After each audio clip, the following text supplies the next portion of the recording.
Thank you, Mr. Chairman. As the chairman knows, when I was chairman, we had several hearings on domestic terrorism. I know it's been an issue of concern for um, the chairman as well.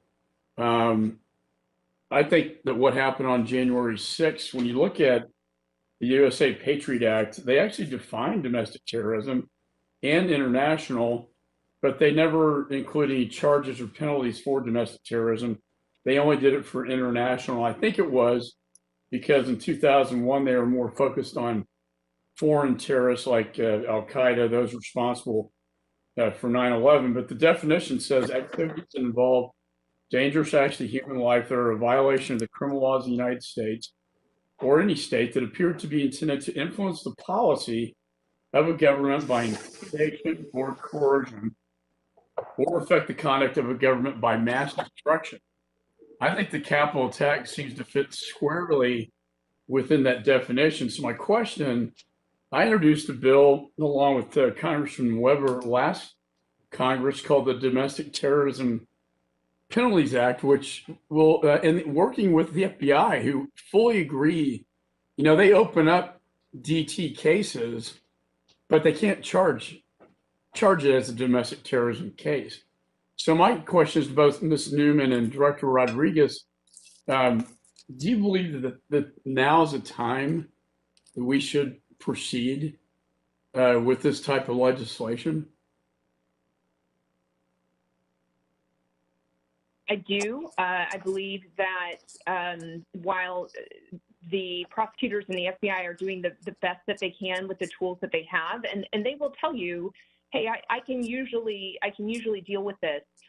You also see them having to go the extra mile in a way they really shouldn't. There was a case late summer of last year that was a Boogaloo Boys case, and the best way to be able to make sure that they were able to be prosecuted was to see that they got tied to Hamas in their planning, and that just shows you, it's indicative that, hey, if we can get them tied to a foreign terrorist ideology or group, it's easier for us to prosecute. And so there's one thing, it's just, let's make their jobs just a little bit easier. But the second thing is just equal justice.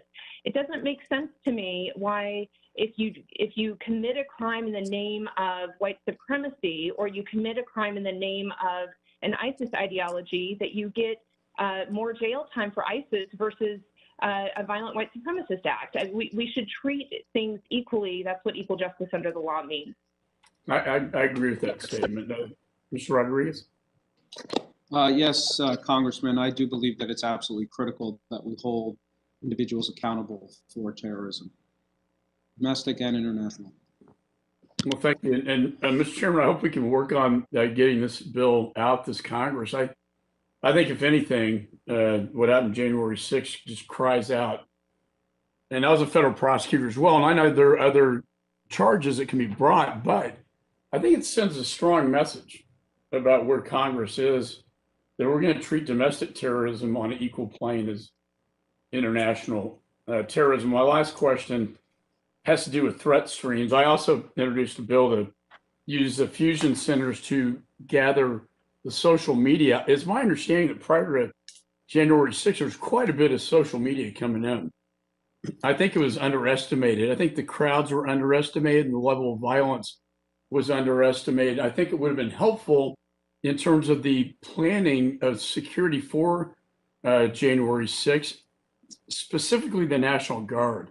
What do you think about a bill to allow the fusion centers to gather this social media in advance to help in the planning of these events, but also what in the world happened with the National Guard that day? Why did it take maybe 2.5 to 3 hours for the National Guard to respond?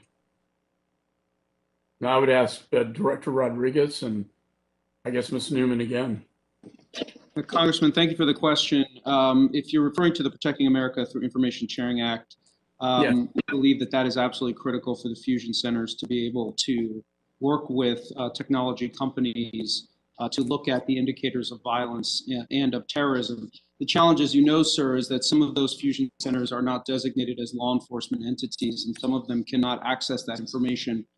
So I know here in DC, we have legislation that's already been passed and signed by our mayor that designates our fusion center as a law enforcement entity to access law enforcement sensitive information. On the issue of the National Guard, I think you'd have to ask the National Guard, but that's one of the reasons why we support the mayor of the District of Columbia controlling the Guard to, as a governor, as the equivalent of a governor, to be able to deploy or redeploy resources as swiftly as possible. Thank you. Ms. Newman, any final comments? I concur. I'll keep it short and just say I concur. Well, Chairman, I'd love to work with you on these two pieces of legislation, and I think it's vitally important.